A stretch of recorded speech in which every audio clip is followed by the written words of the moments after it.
എത്രയും ദയുള്ള മാതാവേ നീ സംഗീതം തേടി വരുന്നു ഞങ്ങൾ.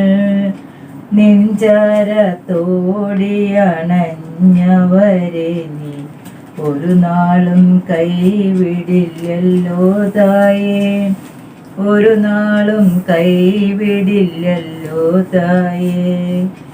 ശരണം ഗമിപ്പൂ നീ തൃപ്പാദത്തിൽ, കരുണതെന്നിറകുടമാകുമമ്മേ.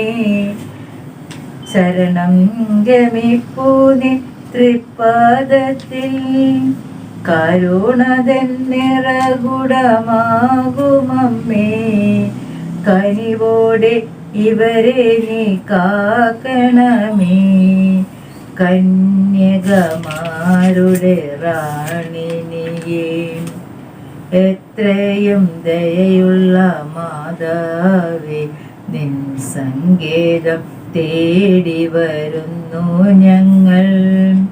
നെഞ്ചാരത്തോടിയണഞ്ഞവരെ നീ ഒരു നാളും കൈവിടില്ലല്ലോ തായേ, ഒരു നാളും കൈവിടില്ലല്ലോ തായേ.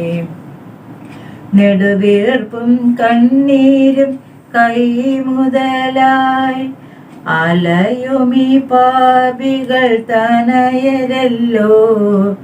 നെടുവീർപ്പും കണ്ണീരും കൈമുതലായി അലയുമീ പാപികൾ തനയരല്ലോ. അതിരില്ല നിന്ദയ വായ്പിലിതാം, അഭയത്തിനണയുന്നു സാധുശീലർ. എത്രയും ദയയുള്ള മാതാവേ നിൻ സങ്കേതം തേടി വരുന്നു ഞങ്ങൾ. നെഞ്ചാരത്തോടിയണഞ്ഞവരെ നീ ഒരു നാളും കൈവിടില്ലല്ലോ തായേ, ഒരു നാളും കൈവിടില്ലല്ലോ തായേ. ബൈബിൾ പുതിയ നിയമത്തിൽ നിന്നുള്ള വായന. മത്തായിയുടെ സുവിശേഷം 7-ാം അധ്യായം. വിധിക്കപ്പെടാതിരിക്കാൻ നിങ്ങളും വിധിക്കരുത്. നിങ്ങളെ വിധിക്കുന്ന വിധിയാൽ തന്നെ നിങ്ങളും വിധിക്കപ്പെടും. നിങ്ങൾ അളക്കുന്ന അളവ് കൊണ്ട് തന്നെ നിങ്ങൾക്കും അളന്നു കിട്ടും.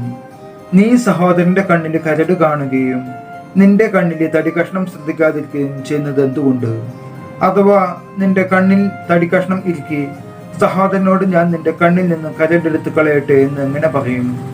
കപടനാടിക്കാര, ആദ്യം സ്വന്തം കണ്ണിൽ നിന്ന് തടി കഷ്ണം എടുത്തു മാറ്റുക, അപ്പോൾ സഹോദരന്റെ കണ്ണിലെ കരടെടുത്തു കളയാൻ നിനക്ക് കാഴ്ച ലഭിക്കും. വിശുദ്ധമായത് നായ്ക്കൾക്ക് കൊടുക്കരുത്. നിങ്ങളുടെ മുത്തുകൾ പന്നികൾക്ക് ഇട്ടുകൊടുക്കരുത്. അവ അത് ചവിട്ടി നശിപ്പിക്കുകയും തിരിഞ്ഞു നിങ്ങളെ ആക്രമിക്കുകയും ചെയ്തേക്കാം. ചോദിക്കുവിൻ, നിങ്ങൾക്ക് ലഭിക്കും. അന്വേഷിക്കുവിൻ, നിങ്ങൾ കണ്ടെത്തും. മുട്ടുവിൻ, നിങ്ങൾക്ക് തുറന്നു കിട്ടും. ചോദിക്കുന്ന ഏവനും ലഭിക്കുന്നു, അന്വേഷിക്കുന്നവൻ കണ്ടെത്തുന്നു, മുട്ടുന്നവന് തുറന്നു കിട്ടുകയും ചെയ്യുന്നു. മകൻ അപ്പം ചോദിച്ചാൽ കല്ല് കൊടുക്കുന്ന ആരെങ്കിലും നിങ്ങളിൽ ഉണ്ടോ? അഥവാ മീൻ ചോദിച്ചാൽ പാമ്പിനെ കൊടുക്കുമോ? മക്കൾക്ക് നല്ല വസ്തുക്കൾ കൊടുക്കണമെന്ന് ദുഷ്ടരായ നിങ്ങൾ അറിയുന്നുവെങ്കിൽ നിങ്ങളുടെ സ്വർഗസ്ഥനായ പിതാവ് തന്നോട് ചോദിക്കുന്നവർക്ക് എത്രയോ കൂടുതൽ നന്മകൾ ചെയ്യും. മറ്റുള്ളവർ നിങ്ങൾക്ക് ചെയ്തു തരണമെന്ന് നിങ്ങൾ ആഗ്രഹിക്കുന്നതെല്ലാം നിങ്ങൾ അവർക്ക് ചെയ്യുവിൻ. ഇതാണ് നിയമവും പ്രവാചകന്മാരും. ഇടുങ്ങിയ വാതിലിലൂടെ പ്രവേശിക്കുവിൻ. വിനാശത്തിലേക്ക് നയിക്കുന്ന വാതിൽ വിസ്തൃതവും വഴി വിശാലവുമാണ്. അതിലെ കടന്നു പോകുന്നവർ വളരെ ഏറെയാണ് താനും. എന്നാൽ ജീവനിലേക്ക് നയിക്കുന്ന വാതിൽ ഇടുങ്ങിയതും വഴി വീതി കുറഞ്ഞതുമാണ്. അത് കണ്ടെത്തുന്നവരോ ചുരുക്കം. ആടുകളുടെ വേഷത്തിൽ വരുന്ന വ്യാജ പ്രവാചകന്മാരെ സൂക്ഷിച്ചുകൊള്ളുവിൻ. ഉള്ളിൽ അവർ കടിച്ചു ചെയ്യുന്ന ചെന്നായ്ക്കളാണ്. ഫലങ്ങളിൽ നിന്ന് അവരെ മനസ്സിലാക്കാം.